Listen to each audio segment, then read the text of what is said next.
The gate creaked open. Frost bit at the air, sharp, merciless. A line of women stood barefoot on the frozen mud, clutching thin blankets against their bodies. A British guard barked an order they didn't understand. Then came a single word that made every stomach turn to ice. Shower. The word rippled through the line. One woman dropped her bar of soap. It hit the ground with a soft, hollow sound. No one moved to pick it up. Behind the wire, steam drifted from a low brick building. Pipes, valves, the same shape. The same smell, a voice whispered, trembling. Not again. Please, not again, the guards shouted again, this time louder. The women began to move, slowly, each step heavier than the last. Inside the building, the floor was cold metal. Above, showerheads, exactly as they'd imagined. One of them, Anna, closed her eyes and waited for the hiss. For the end. But when the sound came, it wasn't gas. It was water. Warm, clean, falling over her face, and for the first time in months. She cried, beat. She didn't know it yet, but this was where the healing began. The war was over. But for the women inside this camp, peace had not yet begun. They arrived on a fog-covered morning, German nurses, clerks, even school teachers. They carried no weapons, only small bags, photographs, and guilt. The truck stopped, and the silence that followed was heavier than chains. A guard shouted orders in English. The women looked at each other, confused. Then the gates closed behind them, with a sound that would echo in every dream that followed. Inside, the camp smelled of coal smoke and wet wood. Rows of wooden huts stretched into the distance like ribs of a broken beast. Barbed wire glistened with frost. A crow cawed somewhere, harsh, lonely. Each woman was given a number. Each number a cot. Each cot a blanket thin as paper. Night came early that winter. The cold had a voice. It crept through cracks, whispered under doors. They huddled together, whispering names of cities that no longer existed. Hamburg, Dresden, Cologne. Anna Weber wrote quietly in her hidden notebook. The nights are endless. We wake to whistles and fall asleep to boots. Hunger lives with us like a fourth shadow. Every morning they lined up for soup so thin you could see your reflection in it. They ate in silence, afraid to speak, afraid to be noticed. The British guards were not cruel, but not kind either.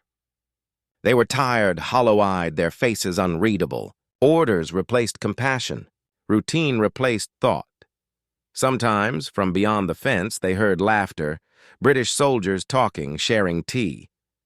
And the women would stare at that sound as if it belonged to another world. One evening, while hauling water, Anna saw a girl collapse in the mud. The guards hesitated. One of them moved forward, then stopped, unsure. Anna ran to the girl's side, lifting her head. Bitte, please, she needs water. The guard hesitated again, then tossed his canteen toward her. No words, no eye contact, just a gesture. That night, Anna couldn't sleep. For the first time, fear was joined by confusion. She whispered to Greta, the woman beside her, maybe they don't all hate us. Greta stared at the ceiling. Maybe that's worse, she said. Beat. Outside, the wind howled through the wire, and somewhere deep inside the camp, a record player clicked on. A melody, faint and broken, drifted through the dark. Anna closed her eyes. For a moment, she imagined she was home, pause, but that day, something changed. It began with the music. A British corporal, no older than 20, carried a gramophone into the yard one morning. He cranked the handle, set the needle, and walked away. The women watched, confused. Then, a soft tune filled the air. Not military, something gentle, something human. For a moment, the camp breathed again. One woman, Liesel, whispered, "Do they mean to torture us with memories?" Anna didn't answer. She just listened. And somewhere under her ribs, something ached that wasn't hunger. Later that week, new rations arrived. Inside the parcels, soap, real soap, perfumed faintly with lavender. The women stared at it like it was a weapon. The guards handed it out with no expression. Anna turned it in her palm. Light, smooth, impossibly clean. It reminded her of her mother, and suddenly, The air felt too heavy to breathe. "If this is kindness," she wrote in her diary that night, "why does it hurt so much?" Life in the camp began to shift in small, strange ways. The guards no longer shouted as loudly. Sometimes one would leave an extra piece of bread on the table and walk away quickly, pretending not to notice. A single apple appeared one morning, bright red, placed near the door. No one knew who left it. They cut it into slices and shared it among 10 women, laughing like thieves. Captain Ellis noticed. He was older than the rest, steady, quiet, eyes lined with fatigue. He'd lost a brother in the Blitz, yet he treated the prisoners with a detached civility that puzzled even his men. One afternoon, he entered the barrack carrying a wooden crate. He set it down. "Inside, books. Treasures," whispered Liesel. "Read them," Ellis said simply, then left. The women gathered around the crate as though around a fire. Pages turned softly. German eyes traced English words. Words about love, ocean's peace. That night, through the thin walls, came the murmurs of stories, a shared language of humanity. Anna read aloud to Greta until the lamps burned out. When she closed the book, Greta said quietly, "I wanted to hate them, but I can't remember how." Outside, snow began to fall again, white on black wire. They didn't know the truth yet. Something was being prepared, something that would shatter their fear forever. It started with a letter. Captain Ellis received it in the early morning post. Official seal, military handwriting. He tore it open, and inside a single page, yellowed at the edges. A name leapt out. Anna Weber. The letter recounted that she had once served as a nurse at a Bremen field hospital, where Allied prisoners were occasionally treated. One British pilot had survived because of her care. His name, Thomas Hale. Ellis folded the paper slowly, eyes distant. He walked into the yard, the frost crunching beneath his boots. Anna was hanging laundry, her fingers cracked from cold. He held out the page. "You were a nurse?" She nodded. Her face paled when she saw the name. Thomas Hale, the pilot who had held her hand as the bombs fell. "He lived," Ellis said softly. He wrote this. He wanted the world to know a German nurse showed mercy. For the first time, Anna smiled, a broken, trembling smile. "I only did what anyone should." Ellis replied, "Not everyone did." That afternoon, he gave the women something they hadn't dared imagine. Letters. Some were returned from dead addresses. Others were blank, waiting to be written.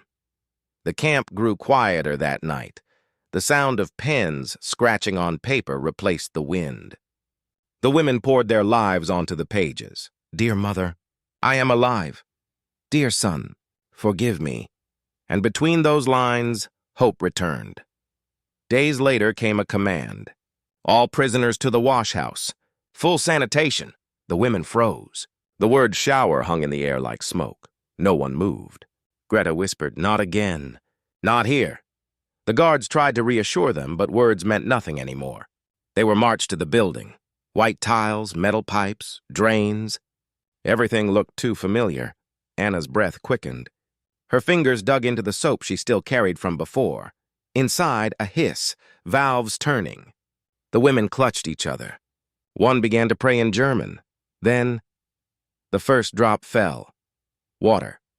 Hot. Real. A sob broke the silence. Then another. Soon, the sound of weeping mixed with laughter echoed through the chamber.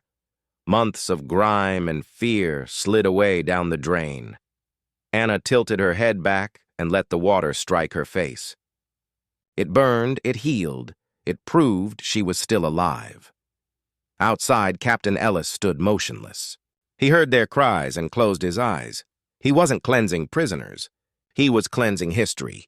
Spring crawled across Yorkshire like a slow forgiveness. Grass returned. So did birdsong.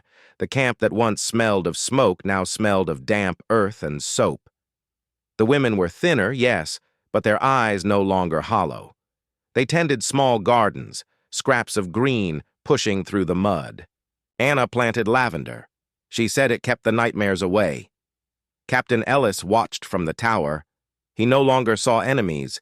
He saw daughters, mothers, strangers trying to remember who they were before the war told them otherwise. One morning, he gathered them in the yard. A paper trembled in his hand. "The war tribunals have ended," he said. "You're free. You may return home." No one spoke. Freedom sounded like a language they had forgotten. Then the gate, that same terrible gate, opened. The hinges squealed, but this time the sound was soft, forgiving. One by one, they stepped through. Each woman paused to touch the wire, not with hate, but with remembrance. Anna turned back once more. Ellis stood by the post, cap in hand. Their eyes met across the space where barbed wire used to divide them. She raised her hand in quiet salute. He nodded. Nothing needed to be said. She walked into the horizon, a free woman in a scarred world. Years passed.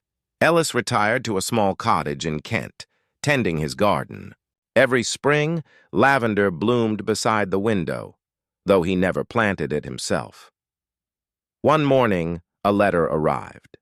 German stamps, familiar handwriting. Inside, a pressed sprig of lavender and a note, "Captain Ellis, it grows every year from the seeds you once gave us. You taught us that mercy is not weakness. Thank you for letting us be human again. Anna Weber." He read the note twice, then placed it inside his journal next to a photograph of his old unit. Outside, gentle rain began to fall, like the showers that once terrified them. He whispered to the empty room, "War took everything, but humanity gave it back.